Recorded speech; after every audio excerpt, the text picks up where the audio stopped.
திருக்குறள் தன்னைத்தான் காப்பின் சினம் காக்க காவக்கால் தன்னை கொள்ளும் சினம். ஒருவன் தன்னைத்தானே காக்க விரும்பினால் சினம் வராமல் காத்துக்கொள்ள வேண்டும். அவ்வாறு காத்துக்கொள்ளாவிட்டால் சினம் தன்னை அடித்துவிடும்.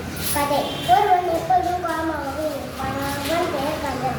ஒரு நாள் கந்தன் அவன் நண்பன் நன்மாரனுக்கு, உன் முகம் இவ்வளவு அழகாக இருக்கிறது, என் முகம் மட்டும் ஏன் இப்படி அசிங்கமாக கருத்து இருக்கிறது என்று கேட்டான் கந்தன். அதற்கு நன்மாரன், உன் முகத்தை நீ கண்ணாடியில் பார்த்திருக்கியா என்று கேட்டான் நன்மாரன். அதற்கு கந்தன், பார்த்திருக்கிறேனே என்று சொன்னான் கந்தன். அதற்கு நன்மாரன், இன்னும் உனக்கு காரணம் புரியவில்லையா என்று சொன்னான். அதற்கு கந்தன், புரியவில்லையே என்று சொன்னான் கந்தன். அதற்கு நன்மாரன், பூக்கள் பக்கம் வெயில் எடுத்தால் எப்படி வாடி போகும், அப்படிதான் நீ கோவப்பட்டால் உன்முகமும் வாடி போகும். நீ எப்போதும் மகிழ்ச்சியாக சந்தோஷமாக இருந்தால் உன்முகமும் அழகாக மாறிவிடும் என்று சொன்னான் நன்மாரன். நன்மாரன் சொன்னதை கேட்ட கந்தன் எப்போதும் மகிழ்ச்சியாக சந்தோஷமாக இருந்தால் கந்தன் முகமும் அழகாக மாறிவிடும். நன்றி.